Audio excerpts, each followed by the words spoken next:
m'appelle Stéphane et je vais vous parler aujourd'hui de l'internationalisation de son application iOS. Créer une application iOS n'est pas une mince affaire.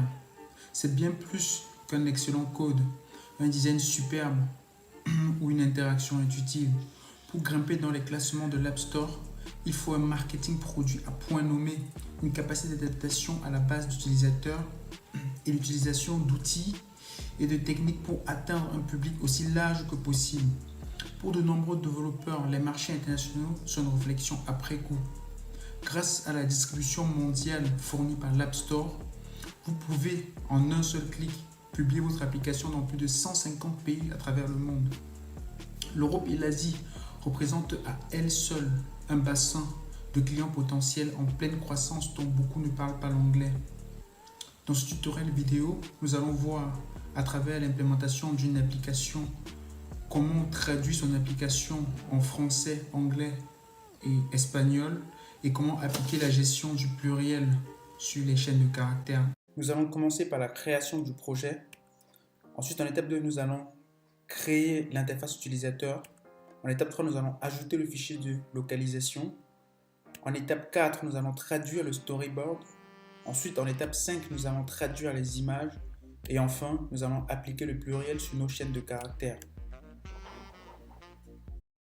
Choisissez Single View Application. On va appeler le projet iTranslate.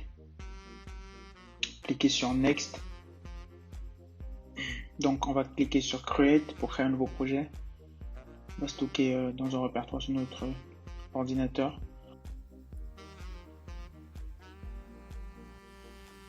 Donc on va aller dans le main.storyboard, on va rajouter un label. En haut dans l'Identity Inspector, on va mettre comme titre Order an Article. Donc ce sera le texte qui sera dans notre label. On va choisir un font et on va mettre en bold. Comme size, on va mettre en 35. Done. On va bien positionner notre texte, donc notre label. On va bien le positionner.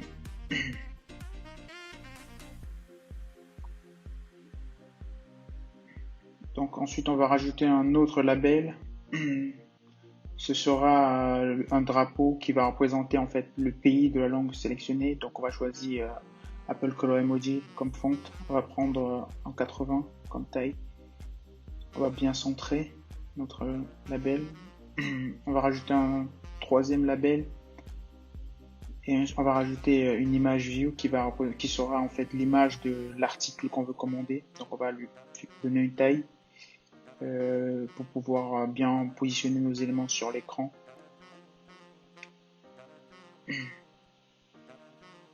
On va centrer notre image, on va centrer le label également.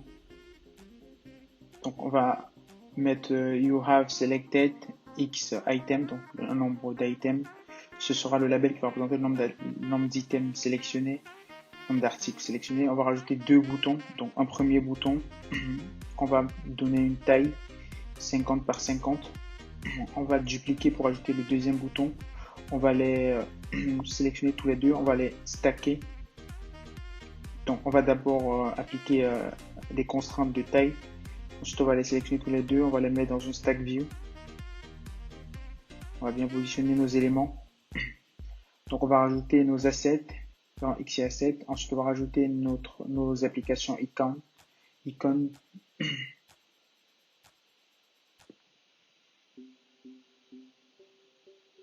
Donc on va maintenant rajouter les images pour nos boutons. Donc ce sera minus bouton pour le bouton moins et plus bouton pour le bouton plus. Ensuite on va rajouter l'image de l'article.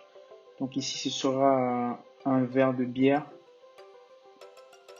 On va mettre les contraintes sur les éléments de notre vue.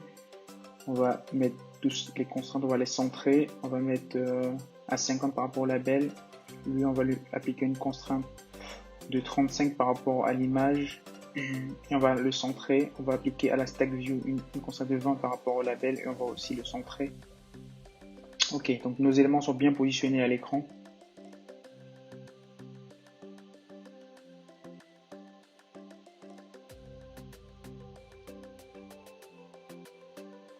On va builder le projet pour voir ce qu'on a actuellement.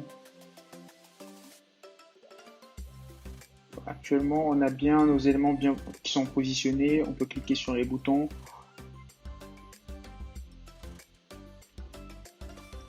On va relier nos éléments avec des outlets dans le fichier de view controller. Donc on a title label, on aura country label, donc qui sera le flag pour le pays. Et ensuite on aura notre article image view. Donc l'image correspondant à l'article. Ensuite on aura notre order label. Et on aura nos deux boutons. On va créer des actions pour les boutons. Donc on aura l'action moins, on va appeler minus action.